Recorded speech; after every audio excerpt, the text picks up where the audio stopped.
In this video, you're going to learn how to create an email campaign with Mailchimp so that you can promote your blog posts to your email list, so you can promote products, market surveys, etc. The process is all the same and it's really simple to do. So what you want to do is log into your Mailchimp account and then go ahead and click Create Campaign. Then we want to select Create an Email Campaign. And what you want to do then is put in the campaign name. Now, I always recommend that your campaign name be the same as the subject line that you're going to be using for the email.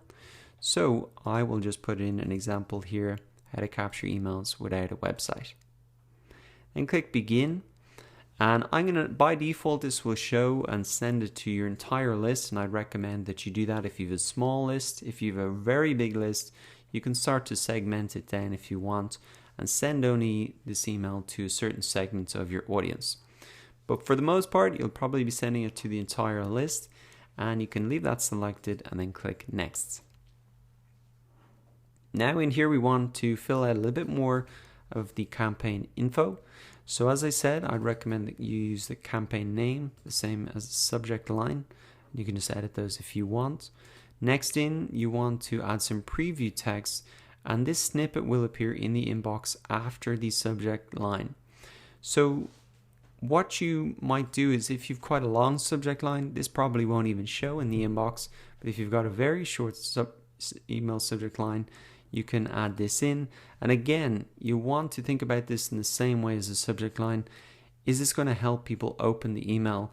That's essentially what you want to do. So I can say, learn a really simple way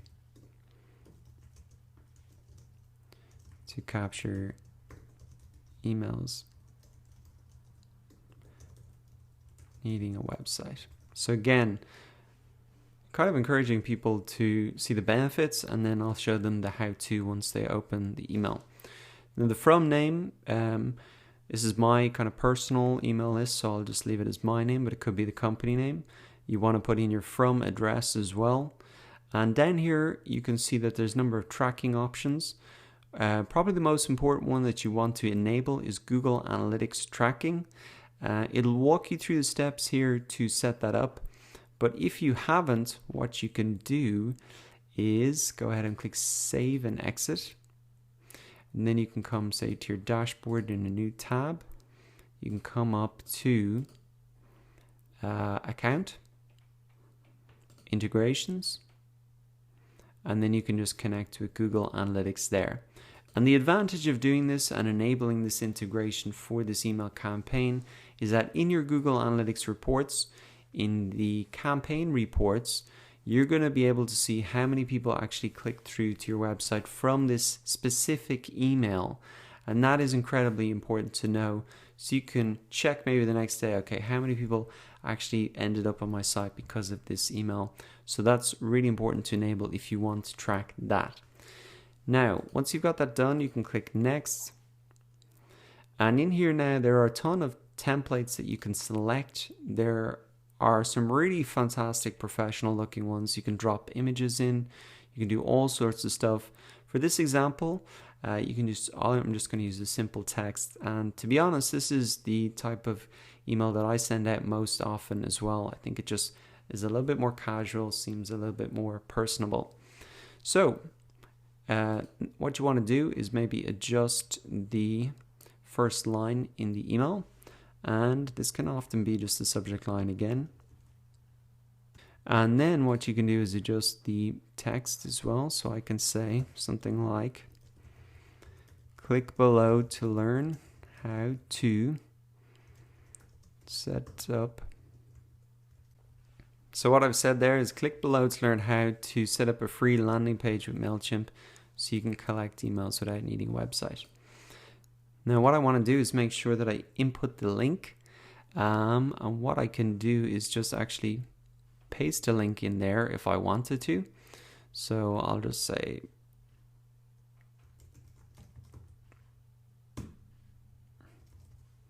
and what we really want to do now is just make sure that we actually put the link in there. So insert the link and insert that there. We can see that goes blue, so we're all good to go. Now down here below will actually be the information that you've put on your Mailchimp account in terms of your physical address. Now this is required just for anti-spam measures, and that's why Mailchimp has included it there. Also, you can see the option for people to unsubscribe, which is I think required, but it's definitely best practice because you don't want to annoy people. Make it easy for them to unsubscribe if they want. Now once you've got that done, you can click save and close. And what you can also do is actually input any of these buttons. For example, I could input a button there and change the text here and say something like learn more. And what I can also do then is just actually put in, I can put in the link there as well. Maybe I'll do that because it just grabs the attention a little bit more. So we save and close that. Now we'll just need to edit our text again, just remove that. And then what we want to do is click save and close. Now we can click next.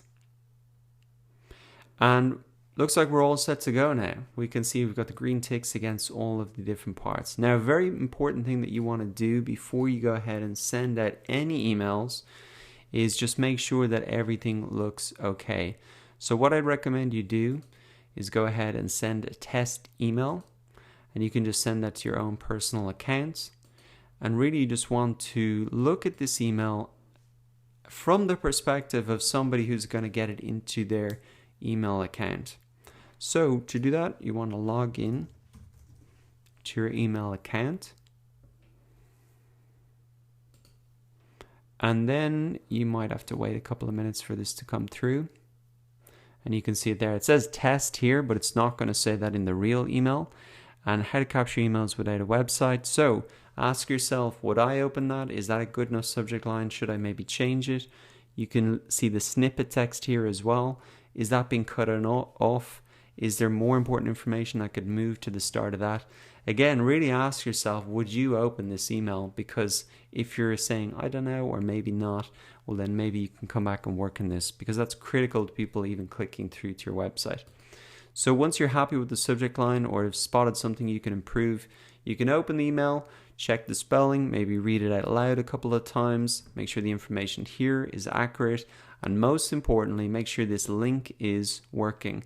Now I just put in an example link there, but you want to make sure that it's going to the right page, because that's one of the most important things. So if there are any things that you feel you could improve upon or need to edit, you can just come in and edit the different sections there. And then once you're happy, you can actually go ahead and schedule the email if you want. So when you're thinking about sending out your email, you want to think about, okay, who are your audience? If you have a global audience, you want to send it at a time that really hits the maximum amount of people. For example, I'm in Dublin, Ireland. Usually I send my emails about 5 o'clock in the afternoon. That's usually about 9 o'clock in San Francisco, about lunchtime in New York, and that allows me to cover the maximum amount of people that I can from my audience. You don't want to be sending your emails when everybody's in bed, etc. So if it's hard for you to manage the time, you can schedule it, or you can go ahead and click send now, and then you can just go ahead and click send to send that out. And that is really how you create an email campaign in Mailchimp. It is a really important thing to do if you want to drive website traffic from your email list or drive sales. So it's a simple process. It's really the same for whatever objective that you have. And the most important thing, once again, that I would recommend is that you go ahead and send that test email every time. I guarantee you're going to spot a couple of things that you could improve upon or a couple of mistakes to edit before you click the final send button.